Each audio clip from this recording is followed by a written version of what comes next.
हम सभी भारतीय जनता पार्टी के कार्यकर्ताओं ने, हम सभी भारतीय जनता पार्टी के जनप्रतिनिधियों ने जनता के बीच जाकर के सच्चाई और उसको बहुत बारीकी से, सच्चाई के हर पहलू से तैयार होकर के लोगों के पास जाना ही जाना है।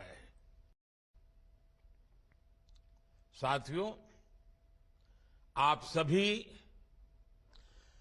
भारत के लोकतंत्र की एक बड़ी मजबूत इकाई, एक मजबूत कड़ी, उसका नेतृत्व कर रहे हैं। जिला परिषद का अध्यक्ष राज्य के कैबिनेट मिनिस्टर से भी ज्यादा ताकत रखता है, राज्य के कैबिनेट मिनिस्टर से भी ज्यादा काम कर सकता है। भाजपा के कार्यकर्ता के तौर पर भी आप अपने जिले में, राज्य में पार्टी की नींव मजबूत करने में भी अपने काम के जरिए, अपने व्यवहार के जरिए, पद पर रहते हुए भी घमंड के बिना काम करते हुए आज आप लोगों का दिल जीत रहे हैं और इसके लिए बार बार लोग भाजपा पर विश्वास जता रहा है। साथियों, इसके लिए हमारे दाएं बाएं जो हमारे कार्यकर्ता खड़े हैं, हमारे आगे पीछे हमारा जो नेतृत्व खड़ा है, उन सभी कार्यकर्ताओं का पसीना भी निरंतर बहा है। इतना ही नहीं, जरूरत पड़ने पर भारतीय जनता पार्टी के कार्यकर्ताओं ने ये भारत मां की इस पवित्र धरती को अपने खून से सींचा है, कई बार संघर्ष किए हैं। और मैं पश्चिम बंगाल के मेरे साथियों को विशेष तौर पर आज के परिदृश्य में जिस प्रकार से पश्चिम बंगाल के कार्यकर्ता मां भारती के लिए, पश्चिम बंगाल के उज्जवल भविष्य के लिए, पश्चिम बंगाल के गरीब भाई बहनों के लिए जिस प्रकार से संघर्ष कर रहे हैं, एक प्रकार से साधना कर रहे हैं, अपने आप को तिल तिल जला करके ये हमारे कार्यकर्ता पश्चिम बंगाल का उस पुराने वैभव को वापस लाने के लिए काम कर रहे हैं। अभी अभी वहां पंचायत के चुनाव हुए। इस चुनावों में टीएमसी ने कैसा खूनी खेल खेला, ये भी देश ने देखा है। पहले चुनाव में इनका तरीका क्या है? पहले तो चुनाव की तैयारी के लिए समय मत दो, बहुत ही जल्दी जल्दी फॉर्म भरने की तारीख घोषित कर दो, फिर कोई भी विरोधी दल का, कोई भी बीजेपी का व्यक्ति पर्चा ही न भर सके, इसके लिए जो कुछ भी कर सकते हैं करो। और अगर मानो उसने चातुर्यपूर्वक फॉर्म भरने के लिए जगह पर पहुंच भी गया तो फिर चुनाव लड़ने में अड़ंगे डालना, उनको घर घर जाने नहीं देना, प्रचार करने नहीं देना, धमकियां देना। और सिर्फ भाजपा के कार्यकर्ताओं को धमकाना ऐसा नहीं, वोटरों को भी भयभीत कर देना। और बीजेपी की जो समर्थक रिश्तेदार हैं उनको भी जीना मुश्किल कर देना, घर से निकलने नहीं देना। और जब वोटिंग होती है तो उस वोटिंग में थप्पेबाजी करना, ये टोलाबाजों की फौज थप्पेबाजी की फौज बन जाती है। सारे गुंडों को कॉन्ट्रैक्ट दिया जाता है, कितने पोलिंग बूथ को कौन कैप्चर करेगा, मतपेटियां उठा करके भागना, और फिर जब काउंटिंग होता है तो एक एक वोट पर अड़ंगे डालना, भय का वातावरण बनाना, काउंटिंग में से बीजेपी के कार्यकर्ताओं को उठा करके बाहर ले जाना, बैठने नहीं देना, इतने जुल्म के बाद भी ये पश्चिम बंगाल की जनता है, उसका प्यार है कि वो बीजेपी के कार्यकर्ताओं को आशीर्वाद देते रहे हैं और बीजेपी के प्रत्याशी जीतते जा रहे हैं। और जब जीत जाते हैं तो उनको जुलूस नहीं निकाल देना, कोई जुलूस निकालने की कोशिश करे तो हमले बोल देना, जानलेवा हमले करना। पश्चिम बंगाल में टीएमसी की राजनीति का यही तरीका है। वहां हमारी बहनों को, हमारे आदिवासी भाई बहनों को कैसे प्रताड़ित किया जाता है, ये हम भली भांति जानते हैं। इन हालातों में भी भाजपा के जो प्रतिनिधि जीत करके आए हैं, मैं उन्हें और आप सभी को बहुत बहुत बधाई देता हूं। जो लोग लोकतंत्र के चैंपियन बनते हैं, आए दिन ईवीएम से छुटकारा पाने के लिए मनगढ़ंत कथाएं चलाते हैं, ईवीएम पर सवाल उठाते हैं, आपने उनका नकाब देश के सामने उतार दिया है। साथियों,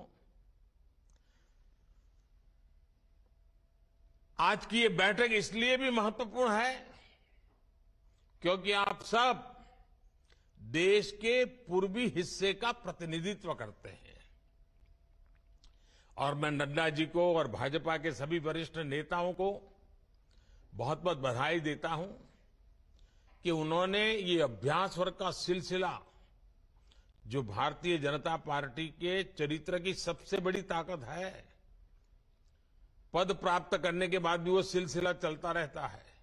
अभी बता रहे थे कि सभी पंचायत सदस्यों का अभ्यास वर्ग 35 जगह पे चल रहा है, जिला परिषद के अध्यक्षों का अभ्यास वर्ग चल रहा है।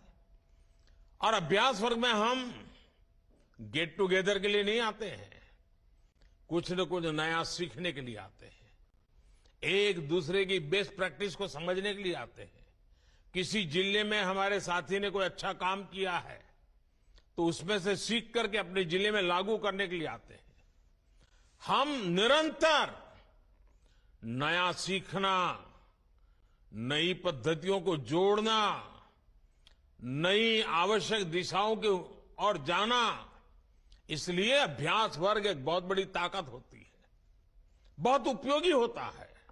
और मुझे विश्वास है कि जो बातें आपको बताई जाएगी उसके उपरांत जब आप अपने साथियों से गप्पे मारोगे, भोजन के समय, चाय के समय, उनके अनुभव सुनोगे, तब आपको बहुत कुछ नई नई चीजें जानने में मिलेगी कि काम करने का कौन सा तरीका ज्यादा उपयोगी होगा।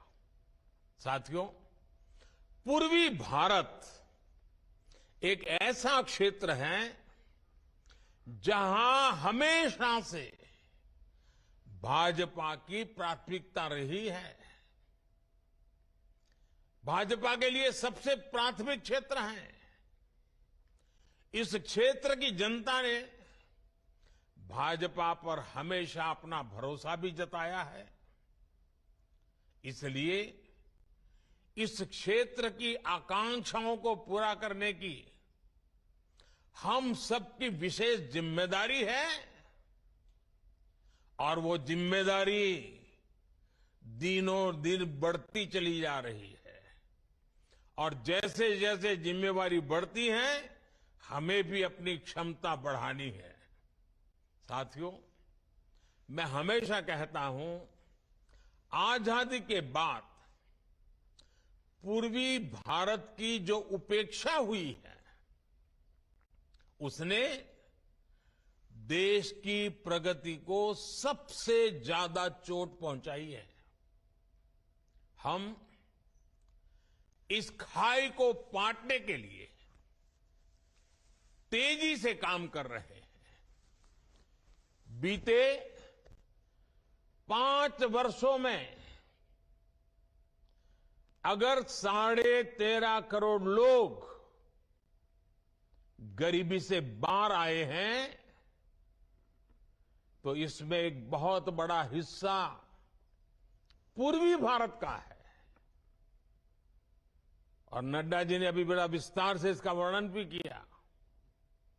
मैं चाहूंगा कि आप इन आंकड़ों से खुद भी परिचित हो और अपने क्षेत्र में लोगों को भी इस बदलाव के बारे में बताएं। इससे उनका विश्वास और बढ़ेगा। देश को आगे ले जाने में वो एक ताकत बन जाएंगे। साथियों,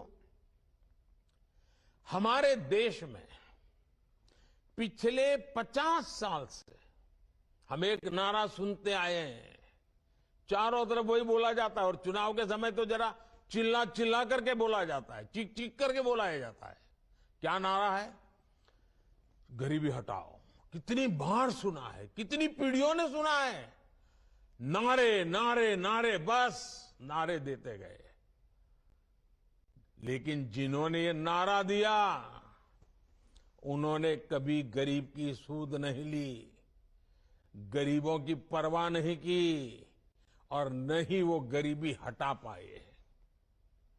एक स्वाभाविक सा प्रश्न है कि जो काम 5 दशकों में नहीं हो सका, वो भाजपा सरकार ने इतने कम समय में कैसे करके दिखाया। इसके पीछे वजह है कि हमने सामान्य मानवीय के जीवन की मूलभूत कठिनाइयों को कम किया है। और हम लोग वो लोग हैं जो गरीबी को जी करके आए हैं। गरीबी की समस्या की जड़ें कहां कहां है, इसका हम लोगों को भली भांति ज्ञान है, अनुभव है। इसलिए हम उन जड़ों से गरीबी को काट करके गरीबों को गरीबी से मुक्त करने का सफल अभियान चला पा रहे हैं।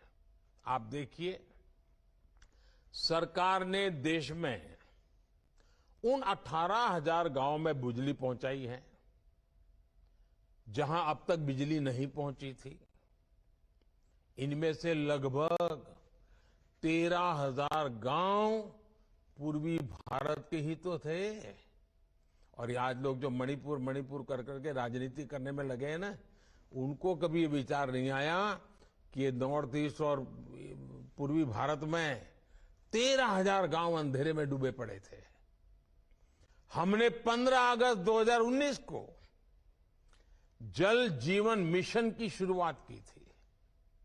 तब देश के 20% से भी कम ग्रामीण परिवारों तक नल से जल की सुविधा थी। आज 60% से भी ज्यादा ग्रामीण परिवारों को नल से जल, नल से पानी मिल रहा है। आपसे कई लोग ये जानकर हैरान रह जाएंगे कि मिजोरम जैसे राज्य में 4 साल पहले तक केवल 6% घरों में पाइप से पानी पहुंचता था। आज ये संख्या 90% से ज्यादा है। बिजली पानी की तरह ही पीएम आवास योजना भी गरीबों के जीवन को बेहतर बनाने में बहुत अहम भूमिका निभा रही है। बिहार में पिछले 9 वर्षों में 50 लाख से ज्यादा पक्के घर पीएम ग्रामीण आवास योजना के तहत बने हैं 50 लाख। ये हमारे पश्चिम बंगाल में ये सरकार काम भी नहीं करने देती तो भी लगभग 45 लाख गरीब परिवारों को पक्का घर देने का काम हम कर पाए हैं। उधर असम में भी गरीबों के लिए 20 लाख घर बने हैं। इन योजनाओं से गरीब की ताकत बढ़ी है, उसे नए अवसर मिले हैं और वो अब गरीबी में रहना नहीं चाहता है। गरीबी से बाहर निकलने के लिए वो भी हमारे साथ कदम से कदम मिला करके मैदान में उतर चुका है। देश ने अब ऐसी सभी योजनाओं के सैचुरेशन का टारगेट रखा है। 100% जो भी इसके हकदार है, जिनको जो मिलना चाहिए, तो 100% काम पूरा होना चाहिए। और इसलिए मेरा सुझाव है कि आपके पास अपनी पंचायत के एक एक लाभार्थी का डेटा होना चाहिए। जितनी भी योजनाओं का लाभ मिलता है, हर गांव के अनुसार उनकी सूची होनी चाहिए। उन्हें इन योजनाओं से जोड़ने के लिए आपको समय सीमा तय करके काम करने की जरूरत है। हर सप्ताह इसका एक चार्ट बना करके अफसरों से रिपोर्टिंग लेना चाहिए। डिटेल में उनसे जानकारी लेनी चाहिए। बताओ भाई, ये योजना इस हफ्ते कहां पहुंची, ये योजना इस हफ्ते कहां पहुंची, फलानी तहसील में क्यों कम रह गए, फलाने गांव में क्यों कुछ नहीं हुआ। आप जितनी पूछताछ बढ़ाओगे, और पूछताछ मतलब किसी को कटघरे में खड़ा नहीं करना होता है, प्यार से बातचीत करके उनका ध्यान आकर्षित करना होता है, तो उससे अफसरों का भी काम करने का उत्साह बढ़ जाता है। तू मैं करने से कभी फायदा नहीं होता है।